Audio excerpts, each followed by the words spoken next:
Hi everyone! Welcome to the Empath Arc. It's another love reading, timeless and general. Take what resonates lang po. Maybe some part of the reading makaresonate kayo, some part of it hindi. O totally makaresonate, parang kwento ninyo ito or hindi naman kaya. Tingnan natin ngayon kung ano ating mababasa, kung ano ang mga nais ipahiwatig, ang mga mensahe na nais iparating sa atin, ating spirit guide. Mga aral at gabay sa buhay, pag-ibig, and life in general. Tignan po natin. Spirit guides, send me messages. Anong love connections ito? Lessons in life and guidance na nais ang ipabati sa amin. Mga aral at gabay sa buhay, pag-ibig. Yan, tingnan muna natin itong mga mensahe na to.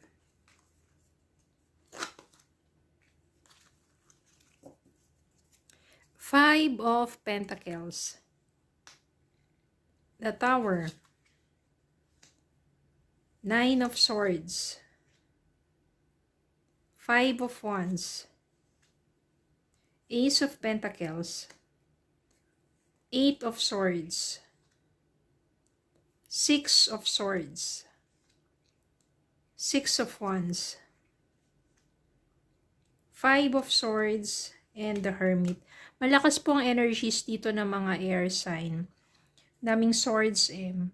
8, 6, 9 of swords. So, mas malakas ang energy dito. Meron pang 5 of swords. Malakas ang energy ng mga air sign. And tingnan natin ano ba nangyari dito. Ang dami yung conflict ng person mo. Ang dami yung pagtatalo, mga conflict, struggle sa relationship ninyo. Nandito yung palaging mainit ang ulo, tapos dami yung pinagtatalunan. Nandito dahil may ego, ang daming issues, at maaari may kinalaman to sa pera.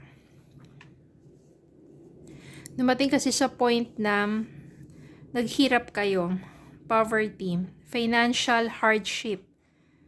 Yun sa maari sa pagsasama ninyo may kinalaman sa pera kung bakit yung pagtatalo ninyo na halos araw-araw nangyayari.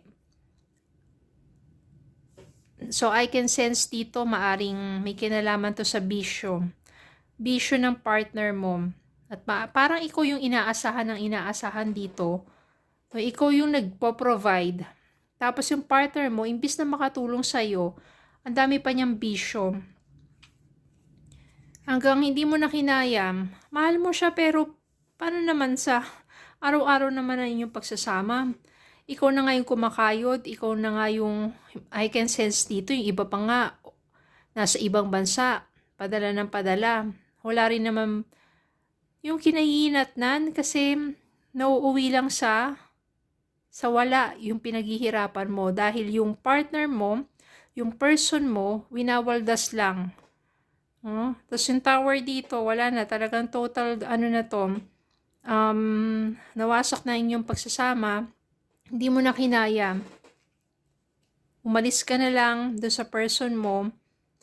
Pero yung pagkaano mo na yun is, yung pagkalayo yung dalawang yun, sobrang bigat. Kasi, ang dami mo nang naibigay eh.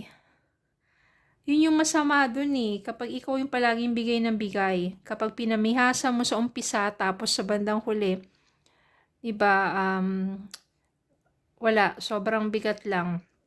Parang ang daming nasayang. Hanggang tuluyan na nga kayo nagkaiwalay, o talagang nilayasan mo na siya, dahil mas maganda para sa'yo yung magkaroon na lang ng, sabihin natin, ng panibagong simula. Gusto mo na mag-move forward. Gusto mo na magkaroon ng progress sa buhay mo. Gusto mo na ng pag-unlad. Gusto mo ng katahimikan. Gusto mo ng maayos na buhay. Kaya naman mas minabuti mo na lumayo sa taong yon, sa toxic na taong yon. Nagsimula ka. You are moving forward with your life. Sinurrender mo na lang. Kumbaga, parang hindi mo na siya mabago pa eh. Hindi mo talaga mababago ang isang tao. Nasa sarili nila ang pagbabago. Parang dito, wala, sobra na yung sacrifice mo. Sinurrender mo na lang. Umalis ka na lang. At nag-move forward ka na lang. Mas gusto mo na lang yung mas tahimik. At yung pagsusumikap mo, alam mo sa sarili mo, kapag ikaw na yung may control doon, wala nang toxic na person sa buhay mo, mas uunlad ka. At yun ang mangyayari sa'yo. Alam mo kung bakit? Dahil sa mga pagkakataon na malayo ka na sa taong yon, minsan, bumabalik sa'yo yung mga alaala. Bumabalik sa'yo yung regrets. Sana hindi na lang pala. Ang dami ko nang naibigay, ang daming nasayang, ang daming nawala sa'yo. Parang, pag may dumarating na pagkakataon na you meet someone, ganun na naman, nakastuck ka pa rin doon sa nakaraan. Nakastuck ka na baka yung taong yon gagamitin ka lang ulit. Baka yung taong yon, di ba, katulad din ng person mo before. So nakastuck dyan sa isipan mo na hindi ka na makawala sa ganong klaseng sitwasyon. Pero ang nangyari dito, ang kailangan mo is soul searching, spiritual enlightenment.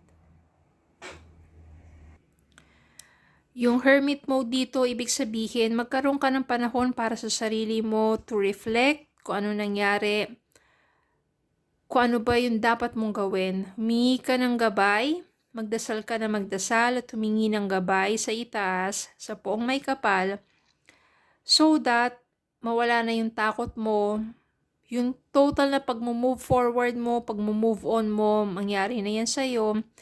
Magsilbing aral yung nakaraan, at huwag ka matakot na magsimula muli. Ano mo mangyayari dito?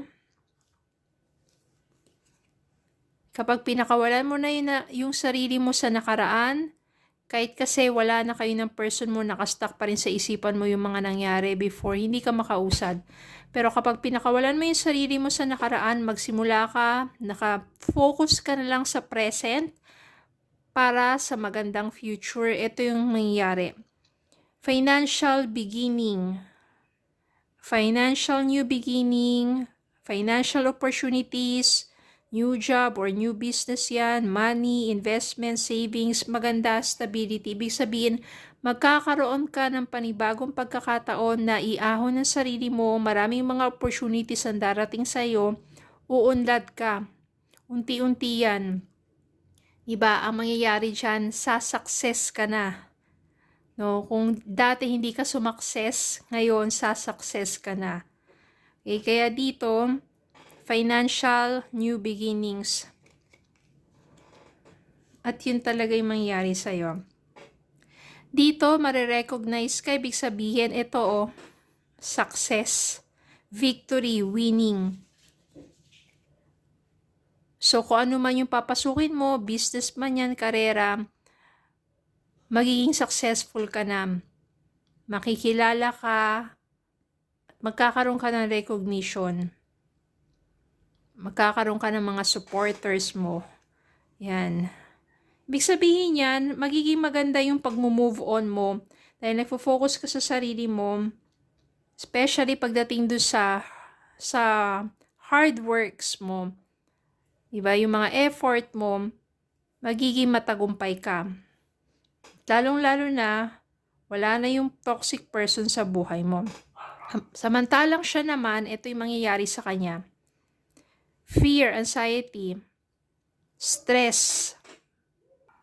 Yung person mo naman hindi makatulog. Alam mo kung bakit?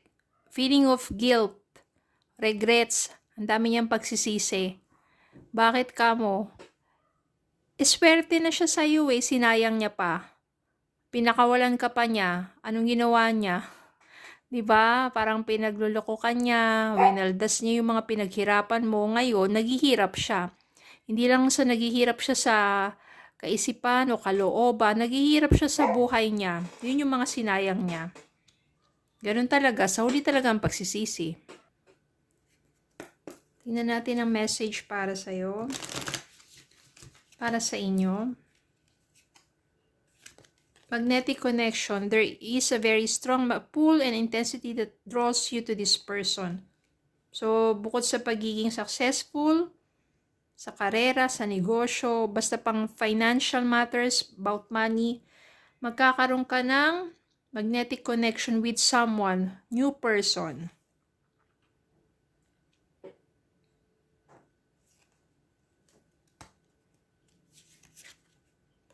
Stay optimistic. Positive thinking and faith will bring romance into your life.